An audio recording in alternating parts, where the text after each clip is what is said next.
I'm sitting inside the Acura MDX Type S in Tiger Eye paint. This is our long-term SUV from Acura, and I'm about 2 months into it. Now, if you watch the original video I did on the Type S, I basically said this is the best thing that Acura has produced in quite a long time. Almost every single opinion I had about that is mirrored here, although now that I've spent some more real driving time and real usage with it, I've found more details that I like and more details that I don't like. So the purpose of this series of videos is we're going to tell you what it was really like over the course of like 10 to 20,000 miles over several months, winter and summer. So here's the pros and cons. This interior space is amazing for $70,000. It's quiet, it's comfortable, the seats are amazing, the massaging function is excellent. The heated and cooled seats work well, and this has one of the top 4 audio systems under $120,000.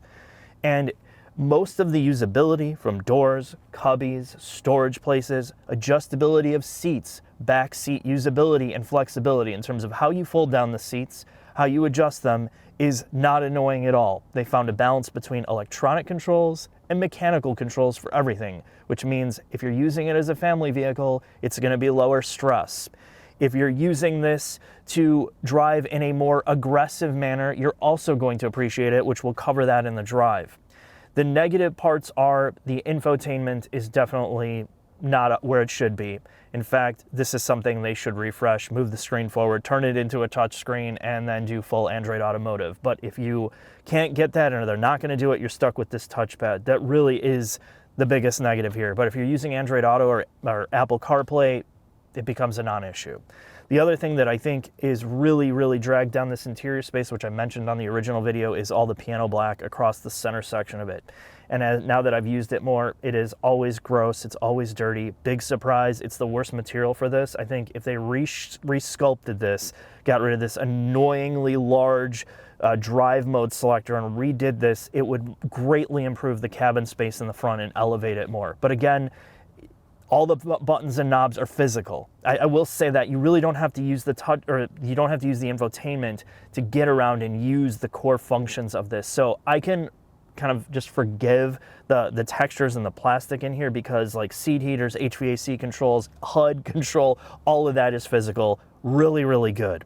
So I'm gonna get into more of the details of this stuff as this series goes on, but here's the highlights mechanically. So the mechanical highlights are this. This is on Honda and Acura's small truck architecture, which means they can kind of scale it out. However, this is exclusive to Acura. They take that architecture and change the front and rear subframes, which give you double wishbone front, and in the rear, you get a multi-link. This is Acura's first implementation of Air Ride ever. They use a supplier ZF for their Air Ride, and the calibration of this is one of the best in the industry under $120,000. So between the suspension, between the Air Ride, between the body enhancements and lowering NVH, keeping it quiet, the acoustic laminated glass, and then adding a torque vectoring rear differential in the back, this is one of the more direct, lively feeling vehicles. This also is Acura's first turbocharged 6-cylinder dual overhead cam engine with a updated 10-speed automatic. So let's get in, drive this, and we're going to cover the pros and cons of the driving character of it.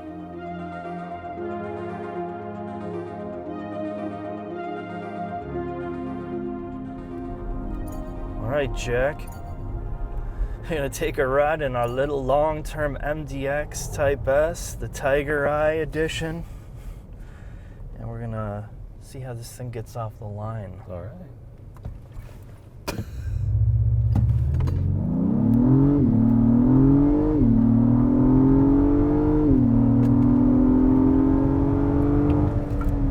Look, this is not a review, right? I mean, this is more of a summary of how many miles have you put on this thing so far? Like 5,000. And we already did a really detailed video on this thing, and I will tell you 100% that it's very similar. My feelings about the original review have carried over in the month and a half or 2 months I've been driving this. This is probably the best 3-row luxury SUV for the money. For the money, right? There may be more capable SUVs on the market. There might be nicer SUVs from an interior perspective, drivetrain or whatever, but for $74,000, $75,000 as a 3-row, this does everything extraordinarily well. You can get this fully loaded almost and probably not pay over MSRP for around like 72. And you don't have to get the technology pack, so you could get this in the high 60s. So, I mean, really what you're getting here is amazing. And in fact, the more I've driven this, the more I have buyer's remorse on my X7. That's how good it is. And I think there's two things about it. One is the ride is amazing, and the directness and quickness of how this thing feels on a daily commute. While it may not have the extreme at the limit ability of some of these sportier SUVs, nobody drives like that. And that's what I've realized driving this more and more, is the things that you do every day with it is where it excels. And if you want to push it a little bit more, it does reward quick, fast driving. But there are some defects to this. Namely, the drivetrain is the biggest letdown, and the transmission.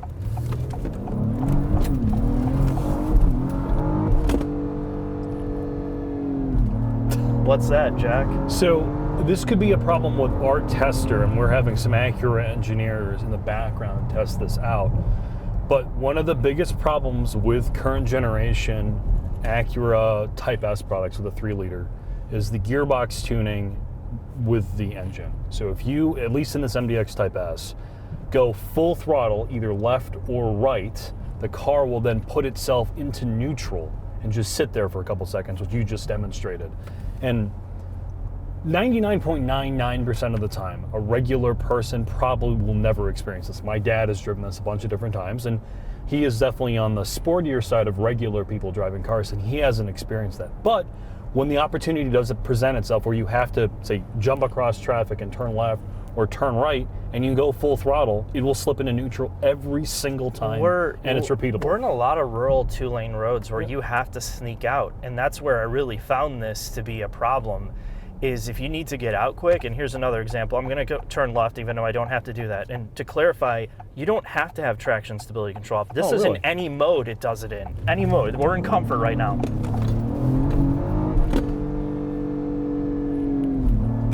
Like that was traction stability on all normal conditions in comfort mode. It'll do it in normal, sport, comfort, sport plus. It doesn't matter. It always does it. And it's almost like a G-force related thing. Like the transmission gets confused at what's happening, and between that second, so it's going in from second to third, it will just not upshift. It just will sit there and rev in a neutral state and then kind of slam into gear after, what was it, 3 or 4 seconds. And you've taken this to a dealer. To be clear, as these long-termers, we inherit them with some or no miles. In this case, this vehicle had a couple thousand miles on it, like 3. And we are responsible for all the service. We want to walk you through what this car is actually like to live and own. And when you took this to an Acura dealer, they knew it was a manufacturer vehicle based upon the plate. I called them and I talked to 4 different people at the dealership. The service manager, the service advisor, the person that was following up from the service appointment, and I explained to them every single one, the exact problem, how to replicate it, how it's replicatable every single time if you follow the instructions, and at the end of the day, nothing happened. It's a normal operation. So they didn't spend the time to do it. So I just left it at that because I wanted to see what it would be like with a normal dealer experience, and I have the paperwork and all that, which I'll post up. But again, a lot of these problems, and it's not specific to Acura, it's as things get more and more complicated, these dealerships don't particularly have the time to like sit there and go through some of these problems. And even somebody like myself who is adept at explaining it, I could literally tell them and walk them through how to do it. They didn't want to go through the effort to troubleshoot it. So I'm left with a car. Is it a pre-production issue where the transmission ECU logic didn't get updated? Maybe they've updated the transmission logic since it launched, and the dealership didn't know that. Is it a problem with the gearbox itself? You know, we don't know. But anyway, this is the point of long-term testing, is like you kind of uncover some of these things that you wouldn't have otherwise. So ignoring the gearbox issue, which is a massive problem, to be fair, at least to me it was a massive problem. No, it is. Yeah, it's a major problem because I don't know if it's going to blow up or what. How is the rest of the car? I mean, you and I have driven basically everything at this point outside of the ultra luxury like Bentley Speed, Bentegas, and all that other nonsense. Well, let me show you what the best part about this is. I'm just going to put this in normal, and I'm going to come around a corner. And this is something we talked about with the X7. The way that you can brake, and the way that this thing gets into corners and out, feeling very nimble. The front end works so well in this car where you feel like you're driving it. You feel like what you're doing here in the front end, the way that you're sitting, the way that the suspension's tuned, it feels like almost the TL Type S or the TLX Type S, right? It feels like a car, whereas the bigger SUVs like the X7, you have all these electromechanical systems where you constantly feel like you're riding on top of it. This is a very, very engaging SUV to drive on the street. And that's my favorite part because there's almost no penalty at all. This has one of the best ride qualities of any SUV. It's almost as quiet as cars that are, the X7 we just did was $117,000. Yes, that car is quieter than this, but marginally. Yeah, we're talking like 3 dB or something like that, and it's every bit as good to drive, if not better, and it's better. The ride quality's better in here. I would put this on par with like a Q7, if not better. It's better than the X7 with Air Ride. So Acura did some amazing things here, and you know, I talked about some of the interior stuff when I introduced this car, but I'm so impressed with this. And that's why I said I almost have buyer's remorse with the X7. It's just the drivetrain is not up to speed. If you're looking at where is that price delta going from 70,000 to like 100 plus, it's under the hood. It's the gearbox. The all-wheel drive system, 0 complaints. Almost any normal person, 99% of people are going to get in here. They're going to love the all-wheel drive system. They're not going to know it's front-wheel drive biased. The torque vectoring differential works magic. No, it's not a rear-wheel drive car. You're never going to go really sideways in here, but normal people don't do that. I think they found a perfect balance, and I'm looking forward to seeing what it's going to be like driving this car over the next couple months to find out how does it work in the summer now. We're getting through the winter months, and just anything else we find. What do you hope to accomplish? We have a couple more months with this vehicle. Obviously, you're going to try to stack on another 7,000 miles, which will basically summarize a year of use for a regular person, about 12,000 miles a year to 14,000. What's the, what do you hope to see change? I hope to see an issue with the transmission, like find out what's going on with that. I hope to see if my fuel economy improves better than it is right now, because my average is 18.5, which is the same as my twin turbo V8, in the X7. And that I hope improves because we're in the winter. Yeah. Fuel formulations are different here. Cold weather affects turbo cars even more. So we'll see if that improves. And if, this car stays as solid, it's been creak-free, rattle-free. The driving experience has been really, really good. I'm hoping that it carries over into the heat. All right, Mark, with that, I think it's time for you to wrap this video up, sir. Thanks, Jack. Guy's a f***ing loser. Likes 6-cylinder Japanese cars more than V8s from Germany. All right, to sum it all up, the car is really, really good. It rides, it drives great, it's super quiet, it handles well, it has adequate power. The negatives are some of the interior chintziness with the black. The fuel economy is not so great, and of course we have a transmission issue. Now, so far, in terms of what I've spent, is mostly on fuel. It requires premium fuel, and at 18 miles per gallon, you're gonna burn through a lot. I had a flat tire. We contacted Acura's roadside assistance, which was great. The towing company was there in 30 minutes, went to the Acura dealership, and it was pretty much a hands-off experience. I took that opportunity to replace that tire, which is expensive on here because of the bigger wheel and tires. It was $600 installed for one tire, so be prepared for that. The transmission issue, which we detailed in the driving segment, was not resolved.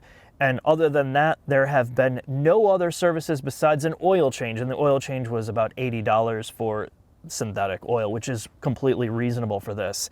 Other than that, the dealership experience was good. I got the car back clean. The interior was clean. No drama there. So in the future, we're going to cover all the other consumable costs, any other issues we have, and what it was like to operate this, including the costs long term. So we'll see you next time.